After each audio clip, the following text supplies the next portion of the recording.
tuning into another episode of Designing Rachel Marie. I am yours truly, Rachel Marie, and we're back with another topic. Today's topic is how to obtain a passport. So this topic is going to go far for everybody. So even if you're not interested in plastic surgery, this could apply to you with instructions on how to obtain a passport. Now, I know it might be simple to some, but of course there are others that just have no clue. And so this video is to help. And also it's kind of just to help prepare you for what to expect and what to do. Now, I obtained my passport. It will be a year in June. So I got my passport a while ago, but I had to kind of go back through to make sure I wasn't forgetting anything in regards to giving you the step-by-step on how to do so. So before I get into the step-by-step, I just want to let you guys know that as an adult, if you get a passport, it does last for 10 years. So well worth the money. You'll be able to utilize that passport for 10 years. If you get it for your child, anybody that's under the age 15 and under, I believe is considered child when it comes to the passport. And those last for 5 years. So those are the only ones that don't last for the full 10 years, and that's just for a child. I only know this because I am actually about to get all of my kids' passports, which will add up and cost me a little bit of penny. But I think that it is definitely a necessity because I have some plans and some things that I want to take them to do. And I just feel like everybody should have a passport. Even though surgery was the reason that I got up off my butt and got a passport, I plan to utilize this passport. So, and that TSA pre-check. So if you have not watched the TSA pre-check, watch that video, go back, and that'll give you instructions on how after you get your passport, you can get the TSA pre-check. And that's going to help you out as well. Okay, so getting into today's topic. Before I go into today's topic, we are at 19 days until surgery at this point. So congratulations to us. We are under the 20-day mark. So I know this time is literally about to just continue to fly. So thank you guys again for watching me and joining in on this journey because it is definitely nerve-wracking, exciting. It's just an emotional roller coaster. And I'm happy to have you all with me through it. So like I said, getting into the topic now that I've ran my mouth about all this other stuff. So obtaining a passport. So as an adult, to obtain a passport, you can go online. You can Google how to obtain a passport, or you can Google obtaining a passport or just passport, and it's going to pull up the websites that you can use to go through. Now, I actually, when I applied for my passport, I went through the USPS website. So that's www.usps.com. USPS is actually bridged with the government website on the Q&A and all of that stuff in regards to obtaining a passport. So if you want to go directly to the government's website, it is www.travel.state.gov. And that is the direct website. Now, let me go back and tell you why I chose to go through USPS. The reason that I chose to go to USPS is because the United States Postal Service, most of them, not all of them, but most of them have it where you can go onto the website, schedule your appointment. So when you get all your paperwork, you can file to get the passport. Okay, so you go onto the website, it's going to have a document that you can actually fill out online, but then you can print it out. And when you print it out, it's going to have all the document, like all the fields filled in because you filled it out while you were on the computer. You do not want to sign this document. You do not sign the document. Everything can be filled out, but you do not sign the document. So you print it out, you schedule your appointment for the location that you want to go to at the time. Different locations have different times. Just find one that, of course, works best for you. And when you go into the location, you're going to have to provide a few things. So first and foremost, you're going to have to prove your identity. So you're going to need to bring 2 forms of identification. One of those forms of identification has to be a birth certificate. If you're a United States citizen, of course. I took my birth certificate, and then also I took my driver's license. You can take, any other type of ID that is, actually a registered, legal form of identification, the typical stuff.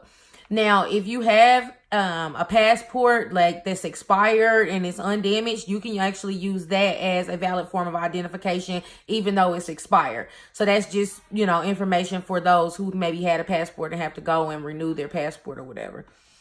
Okay, so you're going to take the 2 forms of identification to the post office with you. Now, to get a passport, it is $110 for the passport book. Now, if you want the passport book and the card, it's $140. Me personally, I just went with the passport book. I didn't see a reason for me to need the card as well. I did a little bit of research to try to see what reason would I pay the extra money for the card, and I didn't find one, so I went ahead and just went with the regular passport. So the passport book is $110. That $110, if you're going to the postal service, you're going to want to get that in a money order. You have to have it in the form of a money order or a check. But you basically are giving that to the postal service to send off to the government. So that $110 fee is not for the post office. That's for the government. And that's why you have to have that form of payment. So when they submit your application, that payment information transfers, or that payment goes with it. Okay, so then $110 for the government in order to process your application. There is a $35 fee that you're going to pay to the postal service for basically accepting your application and doing the processing to the government. So this is just a fee that you pay to the postal service. You can actually pay this with your debit card or your credit card or whatever form of payment that you choose to make at the postal service. Whatever payment, of course, that they accept. They take cash, all of that. I personally pay with my card. So I had the $110 money order and I paid the $35 with my debit card. Now, another thing going into getting your passport, you have to have that picture. So like the picture is very, it's a simple picture, but there's a lot of specifications that it has to have. So this isn't something that I can say that you could be able to just take with your iPhone. I would recommend either letting the post office take it, or you can go to like CVS or Walgreens. They take passport pictures as well.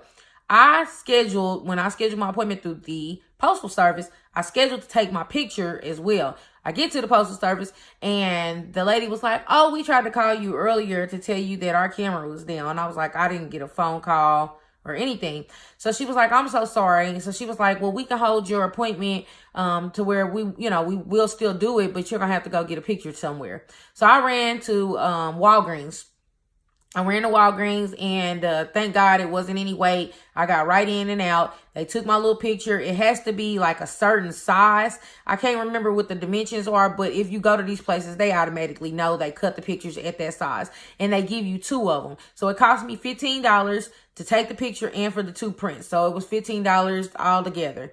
And they gave me the picture. You give one to the postal service. Of course, you get to keep your other one. So I gave them that. Another thing, your birth certificate. When you present your birth certificate, be prepared for them to keep it. They keep your birth certificate because technically it's illegal to photocopy your birth certificate. So, unless you have like a whole nother copy of it and you don't need it back, but they'll return it back to you anyway. But just keep it in mind, you're not going to walk out of there with your birth certificate. You're going to have to give that to them because when they send it to the government, they send your original copy. Your ID, they don't need your actual ID to keep, just the birth certificate.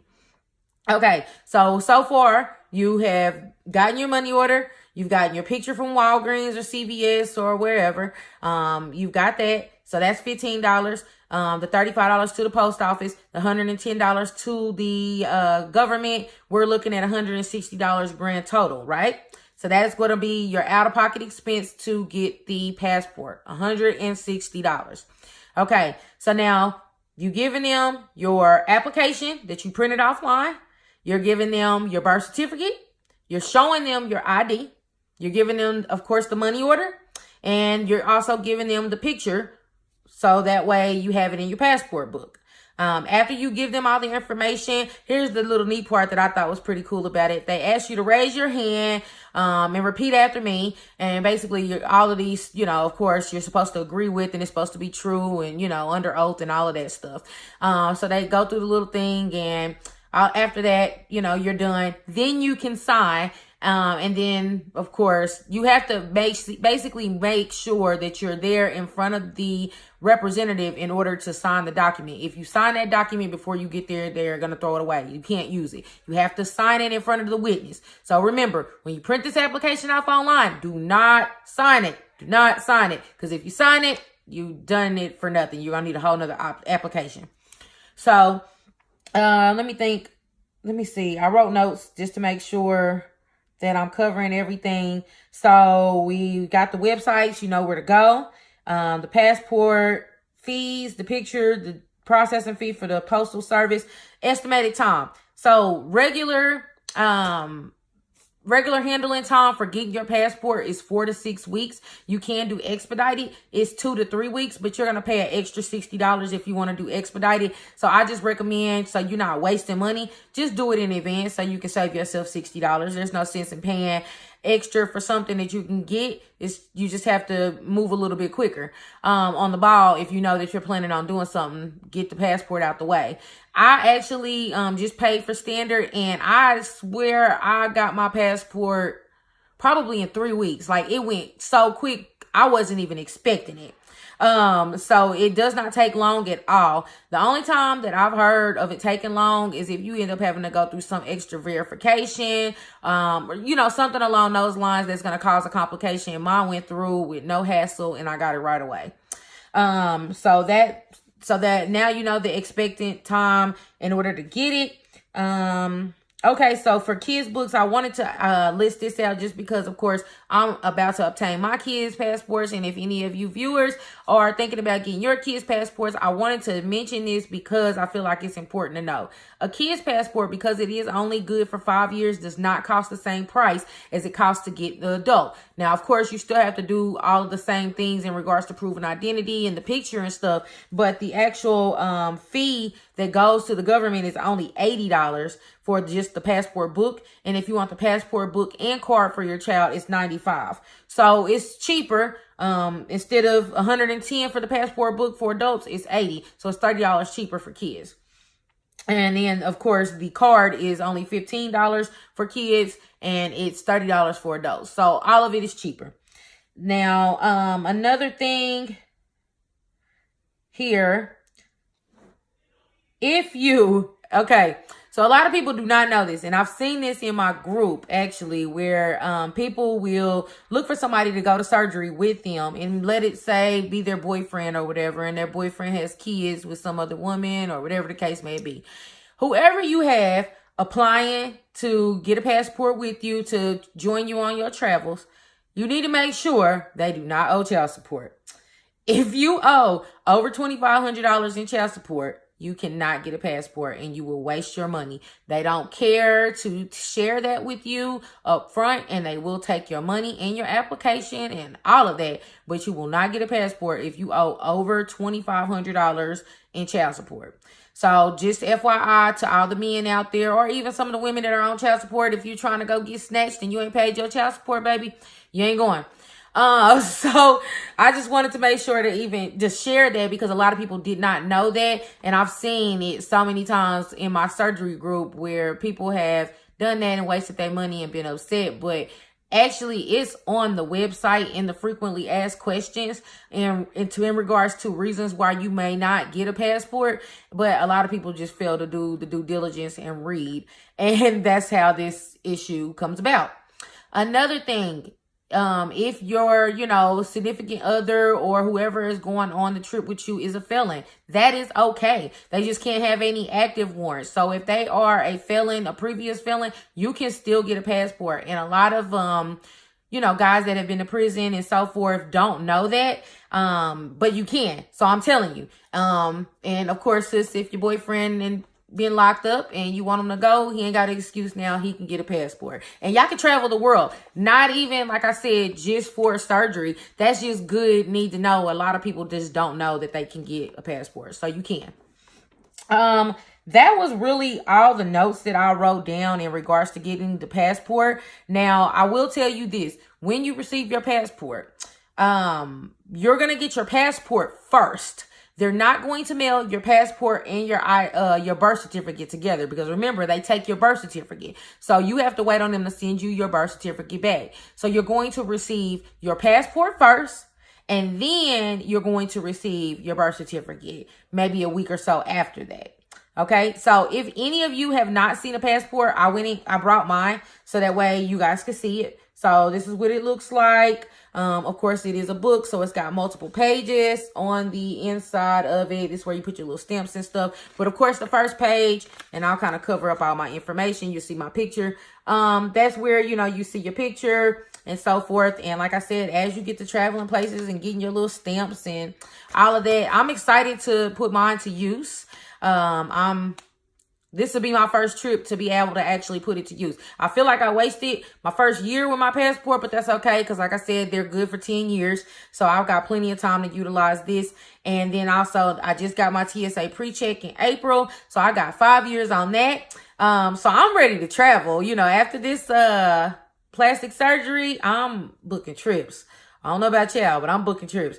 I don't want to really do a lot of local stuff. I'm not going to really waste a lot of money doing stuff like that. I want to get out and see the world, which is, again, why I'm going to get all of my kids' passports, because I want them to see the world as well.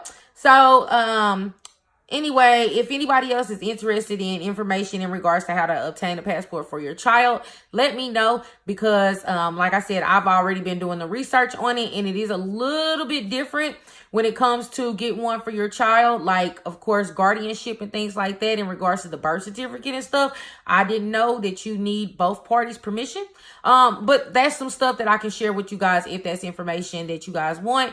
Of course, leave it in the comment section below, or email me, DM me on IG, whatever it is. And also subscribe, because it's about to start getting good. So you make sure to tell your friends and all of that. I mean, in the recent weeks, we're really about to start seeing the real journey. Like right now, I've been giving a lot of information in regards to preparing, but we're getting so close to the surgery date. You know, we're about to start seeing some real stuff, especially once I get over there, because I plan on recording a lot.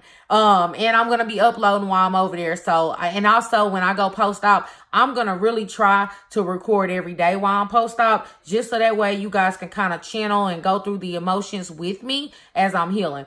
But anyway, I'm going to go ahead and wrap this video up, because I've been talking for a little bit. And thank you all for joining. And then also subscribe. I appreciate it. And we'll talk soon. Bye. Every single day